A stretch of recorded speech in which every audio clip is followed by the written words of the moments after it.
Hello, and thank you for joining us for today's message. I'm Eric, the lead pastor of South Mountain Community Church. Thank you for taking just a bit of your time to be with us today. We exist for one reason, and that's to help as many people as possible take their next step towards becoming fully devoted and fully delighted followers of Jesus Christ. And I know that for so many people, church and even religion can be messy and oh so complicated, but it doesn't have to be that way. Here you can belong before you believe. So our hope is that your first visit with us is enjoyable, meaningful, and unlike the church experiences of your past. We also think that the best way to experience delight is with others in person. So SMCC is about more than just a Sunday sermon. We have 5 locations for you to choose from where you can connect with people in authentic community. We want every message you hear to engage your head, your heart, and your hands for a life of full delight. So with all of that in mind, enjoy today's message. All right, let's go ahead and bring it in. We don't want to hang the introverts out to dry for too long, so let's bring this to a close. All right, so for those of you I haven't met, my name's Trevor. I serve as one of the pastors here at SMCC, and just want to say thanks for joining us.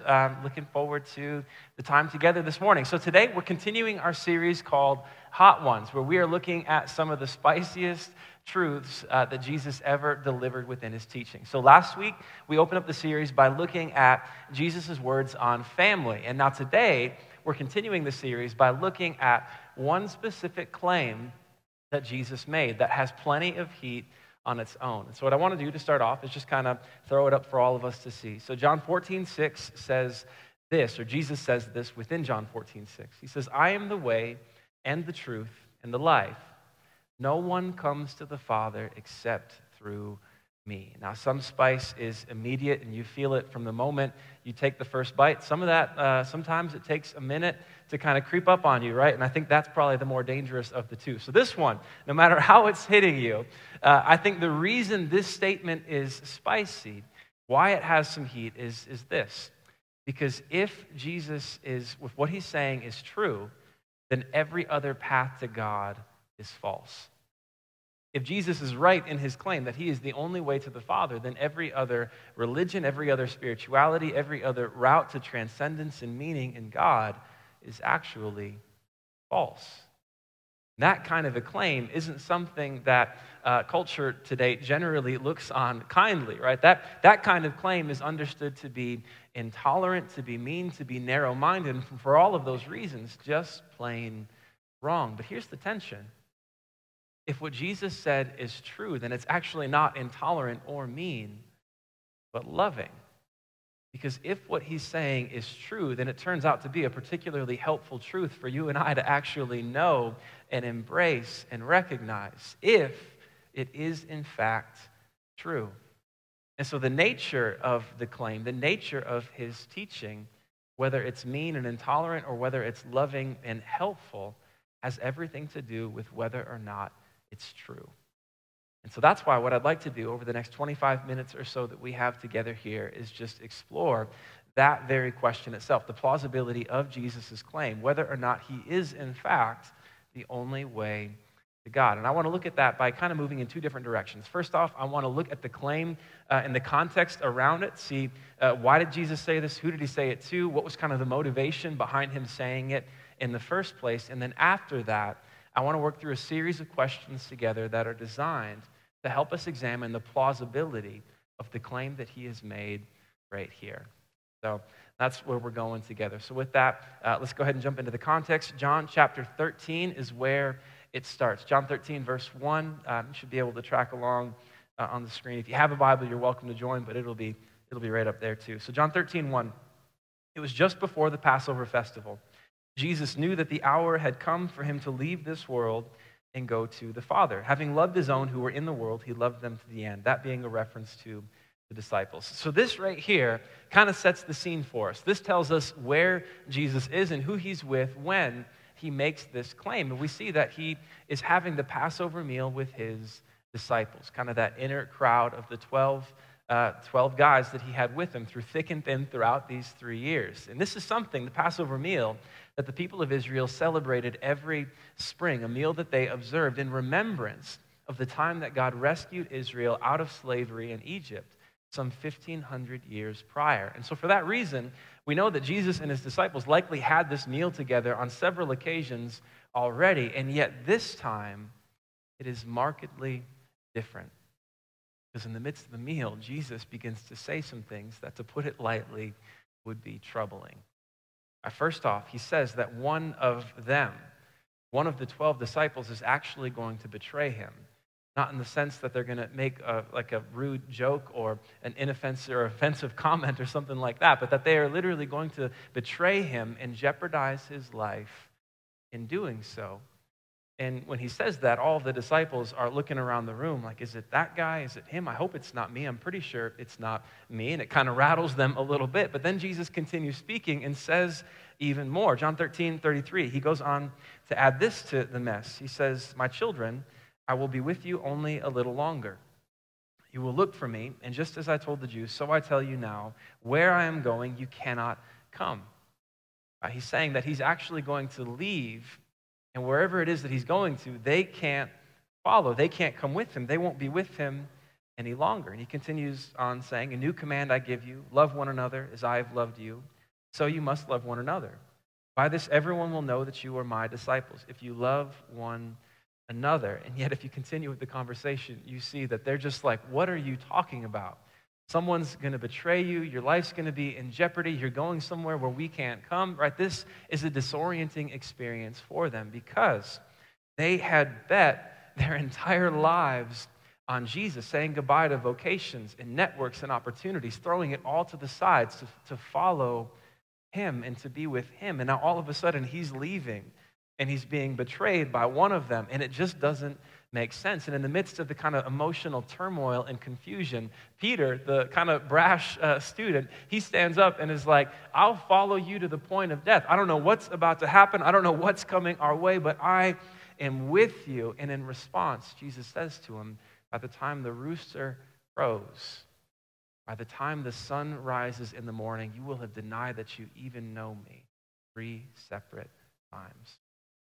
Just like that, the whole group is rattled. They are shaken. They are disoriented. They're confused. They're worried. They're afraid.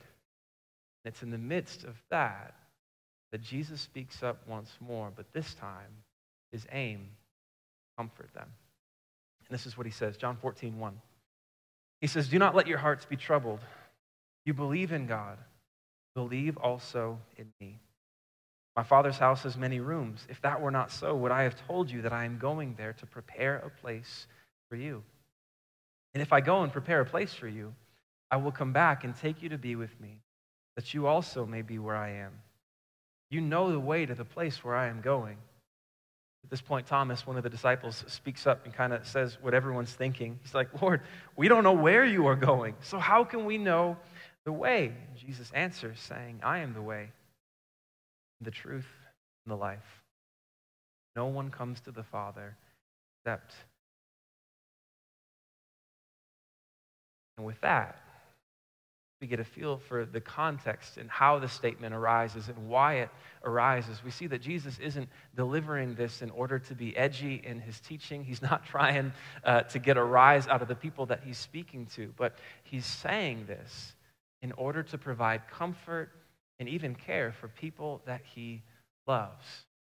That's the entire motivation behind him making this claim to his disciples, that Jesus is the only way to God.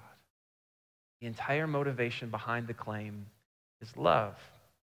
And the story shows that clearly. And yet I think for you and I here this morning, the question still stands, well, is it true? Because it doesn't really matter, I think if we're honest, what the motivation is, what the intention is, if it's not actually true. Because he might want to be loving, he might be attempting to be loving, but if what he's saying isn't actually true, then it's just false comfort that he's providing in the end, not something that is actually in any real way helpful. And so the question still stands, is what he is saying true? Is Jesus really the only way to God? So I want to move into the second section now, kind of a series of questions that are designed to help us work through examining the plausibility of that claim. And so the first question, I want to start really broad, and then we're going to work our way in more narrow as we go. And so the first question, going super broad, is just this: is there a God, or is there no God? This question matters because Jesus is claiming to be the only way to God. And if there is no God, then the claim is nonsensical to begin with, right? Because it's a path or a way to nowhere if there is no God. And he cannot be right. But if there is a God, then perhaps he is the only way. So actor and comedian Ricky Gervais, he has this quote that came from a time he was having an interview with Stephen Colbert, who is Catholic, and he said this to Colbert. He said, "But there are about 3,000 gods to choose from. Basically, you deny one less God than I do.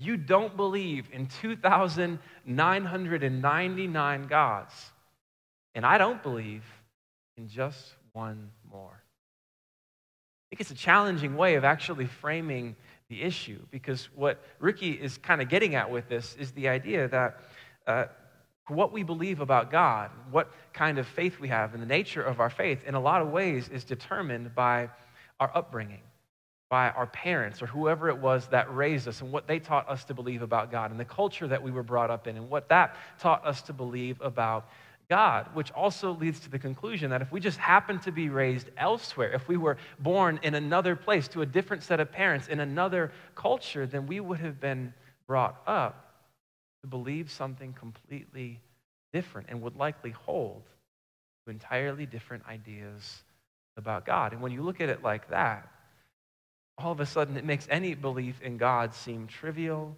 and superficial, and that it has far more to do with culture and upbringing than it ever does with truth or with evidence.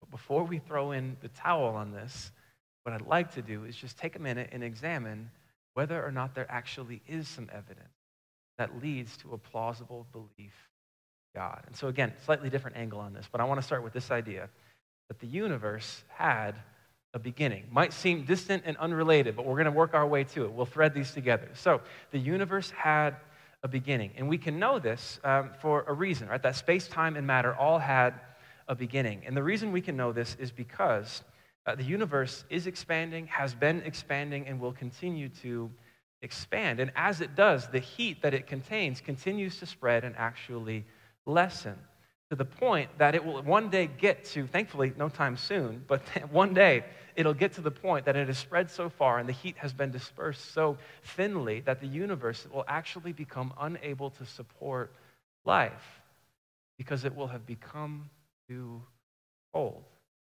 And you don't have to take my word for it. Please don't take my word for it. You can Google it, or if you're looking out, you can use DuckDuckGo. Whatever search engine of choice is yours, you can go ahead and use that. And look it up. It's called heat death. Heat death is the actual term for this. And what that tells us is the universe had a beginning. Because if this is the nature of it, if it continues to expand, and as it expands, the heat lessens, it gets dispersed, and it's getting colder and colder to the point that it can't support life, what that tells us is that the universe is not eternal. Because if the universe is eternal, meaning if it goes that way in time, backwards, not just a really long ways, but endlessly, eternally, in an infinite nature, then the heat would already be gone. And it would have already expanded to the point that the heat would have lessened to a degree that it is no longer able to support life. The heat death would have already occurred, meaning the very fact that you and I are in this room together, even having this conversation, is evidence that the universe was created, was brought into being at a certain point in time, so that there is still heat left to support us in this very day. And when we take that and introduce another idea into the equation, the idea or the law called the law of cause and effect, that gets us a little bit further down the road. The law of cause and effect being, if something is the effect, it cannot also be the cause. So if there's a fastball, it means the fastball isn't the cause of itself, it's the effect. And so there had to be a pitcher who threw it. If there's a spider web, then there had to be a spider that weaved that web, that brought it into being, because the web can't create itself. If it's the effect, it had to have a cause that is separate from it. Now, if we're talking about the universe, all space, time, and matter as we know them, if they are the effect, that tells us that the cause has to be something that is entirely different from them. That the cause in its very nature has to be spaceless, timeless, immaterial, not to mention powerful, and perhaps even personal. And I don't know what kind of label you would attach to something like that, to a being that holds those qualities, but personally, that's what I would call God. And so, Ricky, he may believe in one less God than many of us do in this room this morning, but I'm not sure he does so on the basis of more evidence. So I think at the very least, that gives us warrant to move from the first question, is there a God or is there no God, into the second question, which is, if there is a God, then which God, which of the 3,000 is the one true God that brought the universe into being? Question you might ask. Some would actually counter Ricky's claim, his argument, by saying there may be 3,000 different depictions of God, 3,000 different understandings within some 3,000 different religions, but perhaps there's just one God who brought it all into being, and these are all just different versions, different understandings, but they all kind of work together, right? Many people will hold to a belief like that. And you can actually illustrate it by using this kind of mountain metaphor where every religion, every spirituality is just a different path up the mountain, and they're all equally viable, and God is at the top of the mountain, and it doesn't really matter which one you choose, just as long as you pick one and you follow that, and that will allow you to get to the top of the mountain and to attain salvation. Right? That's the way that it works, which is a nice way of thinking about it, except for the fact that it flies in the face of the claim that Jesus has just made. And so we'll come back to that in just a moment. But one other way that is common of thinking about this is what's called the parable of the blind men and the elephant. The blind men and the elephant, where basically it works like this. There were once 5 blind men who heard that an elephant was coming to town, and they had never heard what an elephant is before. No idea. They know it's an animal, but no notion of what its shape or form is. And so out of curiosity, they make their way into town in order to draw an understanding of what an elephant is. And as they approach the animal, they start reaching out and feeling different parts of it, and they draw their conclusion on what an elephant is on the basis of what they experience. And so one grabs a leg, and he says an elephant is like a tree. It's like a mighty pillar. Another one grabs one of the tusks and says it's like a spear. Another one grabs the trunk, which is what I would hope wouldn't happen to me, and it's like it's a giant snake, right? They have different understandings of what the elephant is. And in some versions of the story, the blind men actually share their reports with one another, and they come to blows over their disagreement. They start fighting because they're disagreeing over what the elephant is. And some people will take the story and translate it into religion, kind of the moral of the story being that we have a tendency to draw absolute truths from our limited experience, and that can be problematic. And the truth is, generally speaking, that can be problematic. However, I don't think that means that we have no ground to stand on when it comes to understanding who the one true God actually is. So let's just take a few minutes and kind of go back to each of these different metaphors and illustrations. Going back to the mountain. The assumption that's at the heart of the mountain metaphor is that every religion, every spirituality is fundamentally the same.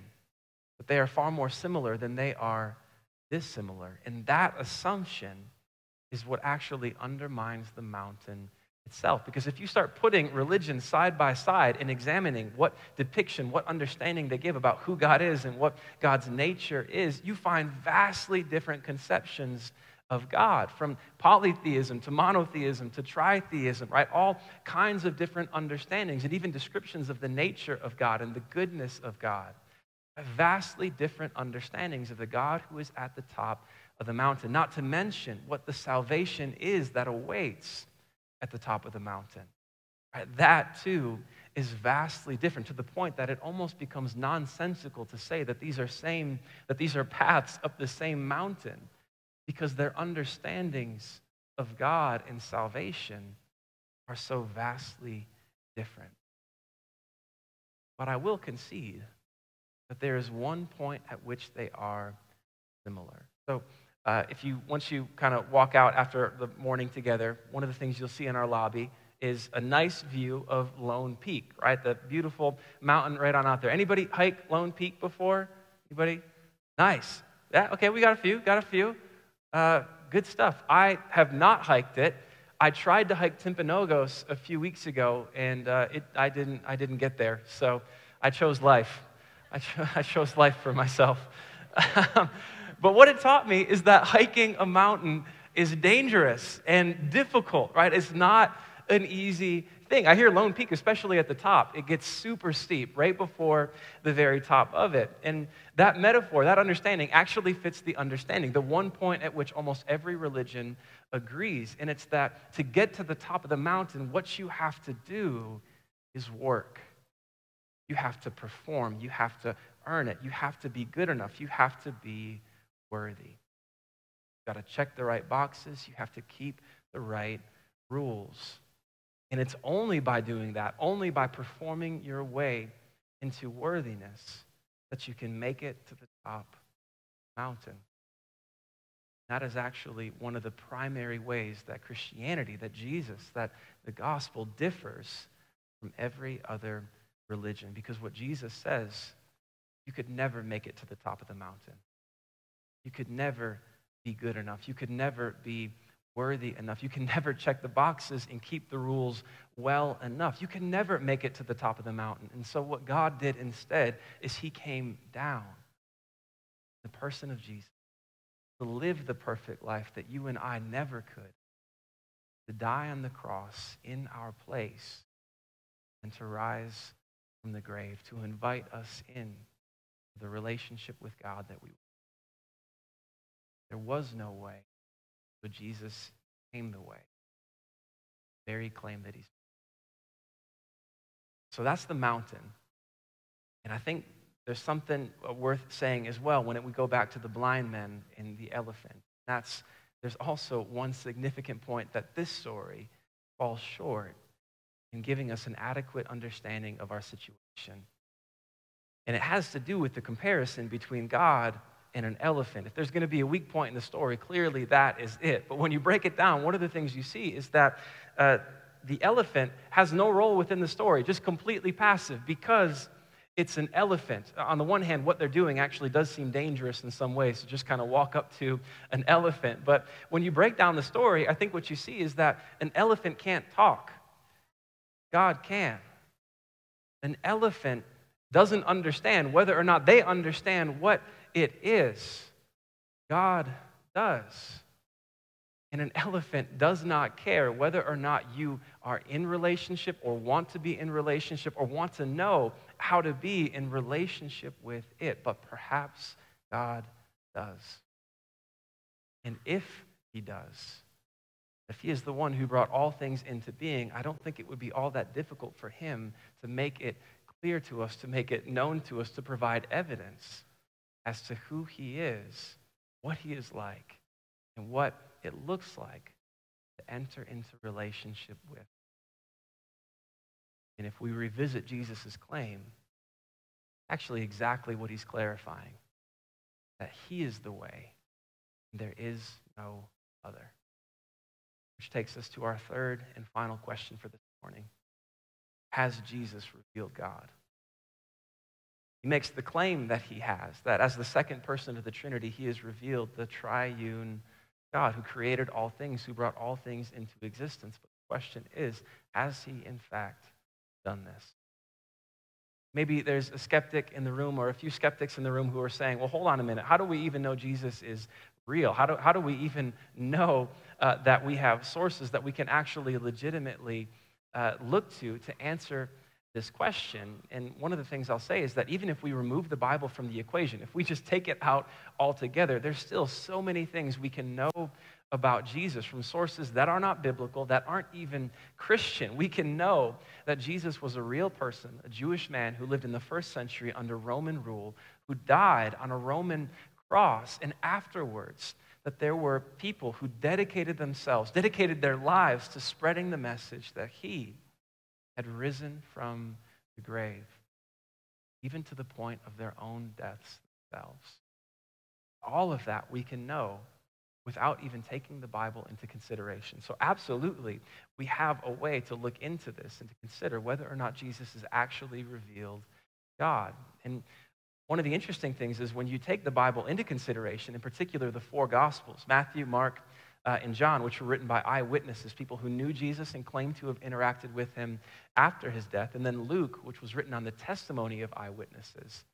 One of the things they all report Jesus saying is statements like this, Mark 9:31. He said to them, the Son of Man, referring to himself, is going to be delivered into the hands of men. They will kill him, and after 3 days he will rise. Meaning Jesus is putting forth his resurrection as the very evidence that validates his claim that he came not only to reveal God, but to become the way for us to enter into the relationship with God that we were made. So really, with that, I think we can get to the place where the bottom line is, if Jesus rose from death, he is the only way to God. Everything rises and falls on whether or not he actually rose from the grave. Thankfully, we actually have far more evidence surrounding the resurrection than we do for anything else that we've talked about this morning. From the radically changed lives of the disciples who committed themselves to spreading the message of his resurrection, even to the point of death themselves, to so much Old Testament prophecy that was continually pointing forward, to even the earliness of and the nature of the earliest eyewitnesses of his resurrection. There is a wealth and an abundance of evidence. And I'll be honest with you, that's one of the things that helps me continue to live as a Christian, the fact that there is evidence, right? Because I'll be honest, just with me, just like anyone else, there are times where questions rise up within my mind. There are times where I have doubts, right? Where I wonder, is this actually real? Is Jesus actually a reality? Am I building my life on something that is true, right? And I'm thankful to be in a place where I don't have to take those questions and just stuff them so I can keep my job or, take them and put them up on the shelf, but I can take those questions and look them full in the face and actually answer them with legitimate evidence and know that I am building my life on truth. The truth is that opportunity actually exists for every single one of us this. There's actually many people in this room who've worked through that same process, who worked through those same questions, and on the basis of the evidence that was presented, have chosen to follow Jesus in their lives. What I'd like to do now is just share the story of one of them with you. His name's Ren. This is an old baptism video where he's sharing his story. So let's check this out together. And I was an atheist for almost 16 years. To put it as succinctly as possible, it was something that happened very gradually and then very suddenly.